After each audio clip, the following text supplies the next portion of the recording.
Bom dia, pessoal. Eu sou o Rafael Kenzo. Eu moro em Diadema, São Paulo. Hoje vamos falar da Era Paleozoica. A vida começou muito antes da Era Paleozoica. Foi na Era Pré-Cambriana, no Éon Arqueano, com o surgimento das primeiras formas de vida que eram unicelulares, pois as multicelulares ainda não existiam, só começaram a surgir nos Proterozoicos. Surgiram os organismos multicelulares, como algas e os frigina. Curiosidade, algas não são plantas. É outra ordem de seres vivos. São mais parentes dos protozoários. Na Era Paleozoica, surgiram seres com estruturas como cabeças, olhos, carapaças e apêndices como cauda e presas. Eles conseguiam também se enterrar no fundo, conseguiam nadar para poder ir em lugares com condições melhores para a sua vida. E no Devoniano surgiu as primeiras formas de vida terrestres, só que o Devoniano é depois. Esses são os períodos da Era Paleozoica: o Cambriano, o Ordoviciano, o Siluriano, o Devoniano, o Carbonífero e o Permiano. Vamos começar com o Cambriano, que foi o primeiro período da Era Paleozoica. Houve grandes eventos como a explosão cambriana e a preservação de Burgess Shale. O fóssil de peixe mais antigo conhecido é o Metres prigina. Ele tinha um tipo primitivo de olhos, estruturas nasais e mandibular.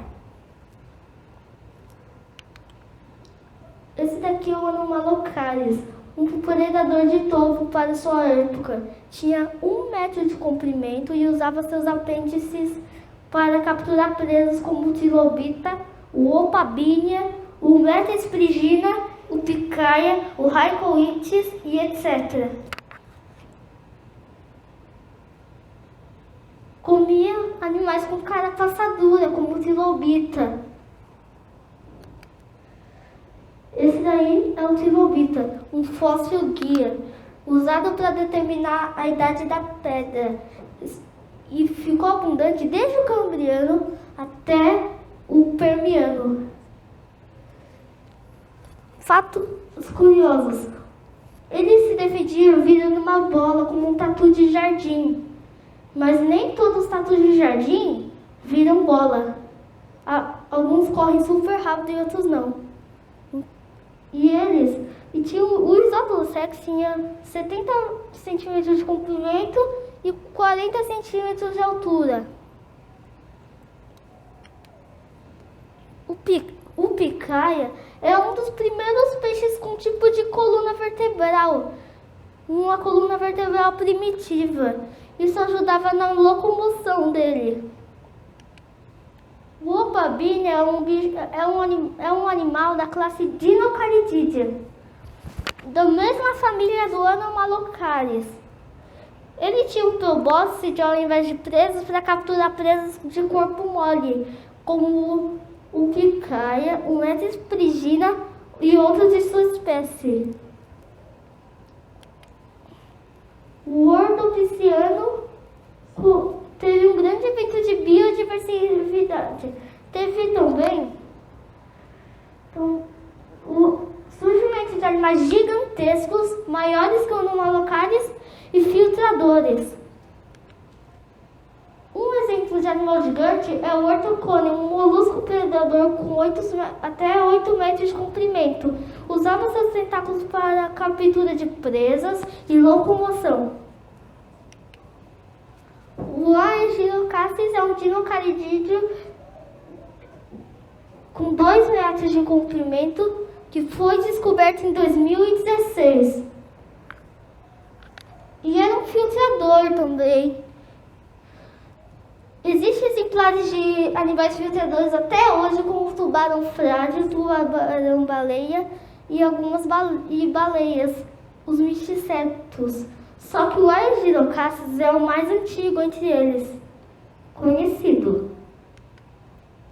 Agora é o Siluriano, surgimento dos primeiros animais terrestres e invertebrados, diversificação de peixes, osteídeos e condrioides.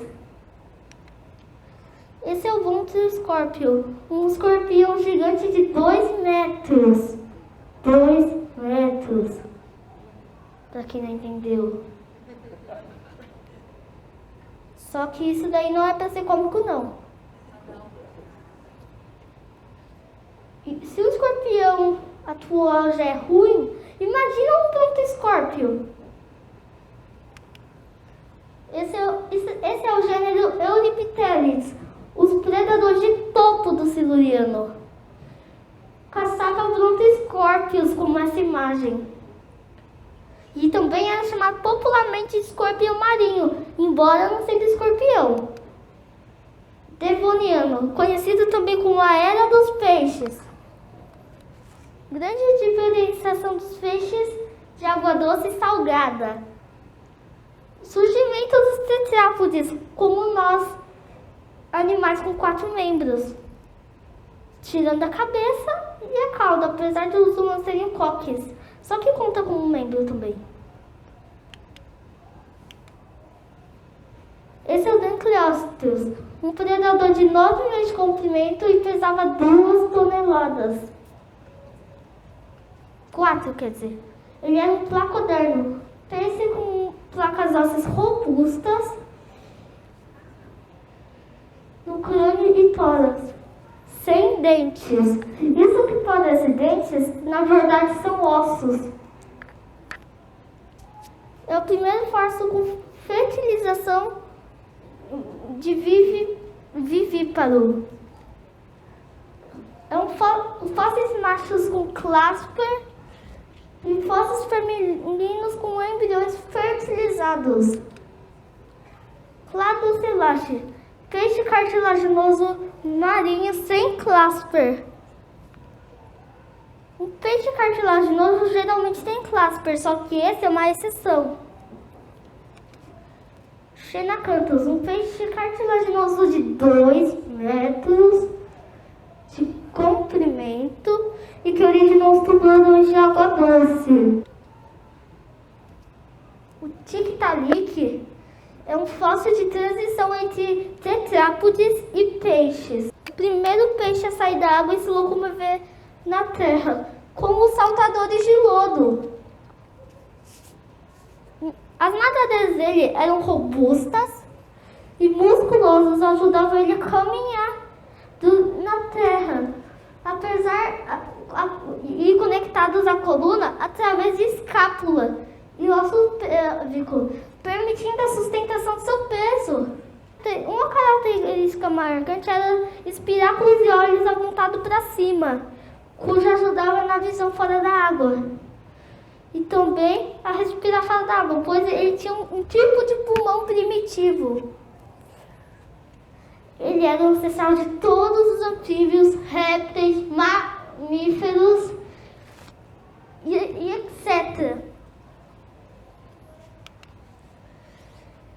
Esse é um fóssil de transição também, que tinha 8 dedos, pois estava se adaptando para ficar em uma posição boa para andar na terra.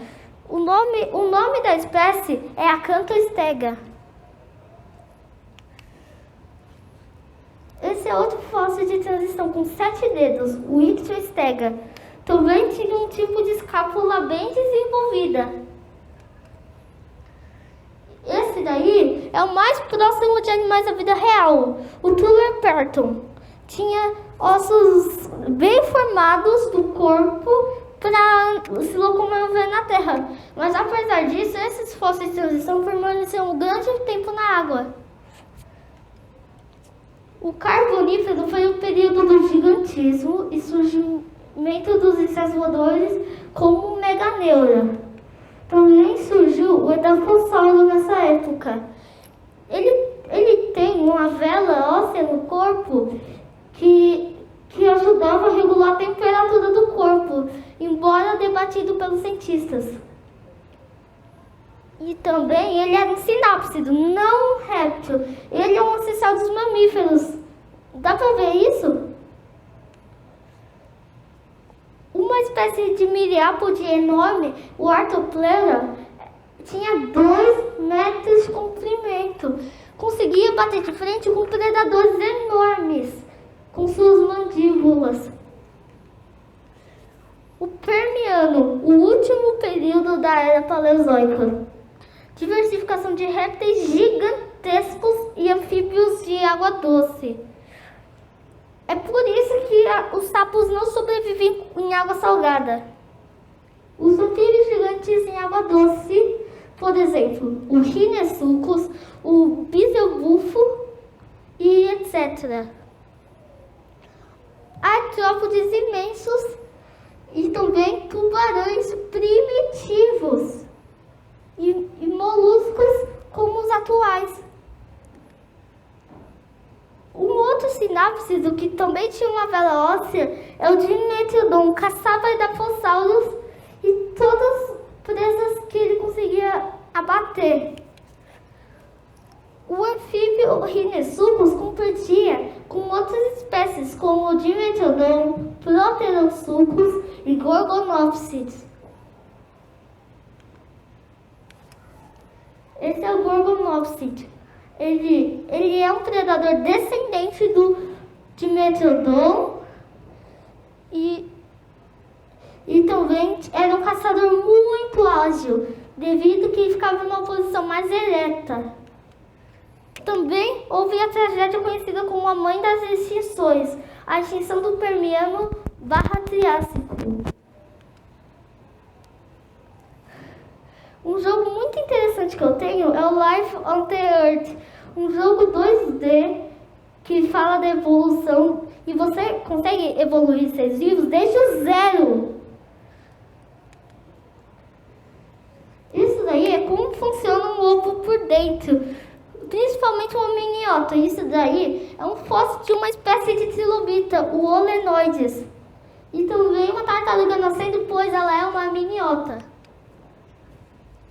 Créditos: Paleoarte por Nobu Tamura, Zoomundo, Ecosystems in the Sky, Revista Nature, Museu da Paleontologia e Estratigrafia da USP, Planeta Inseto do Instituto Biológico São Paulo. Muito obrigado por assistir.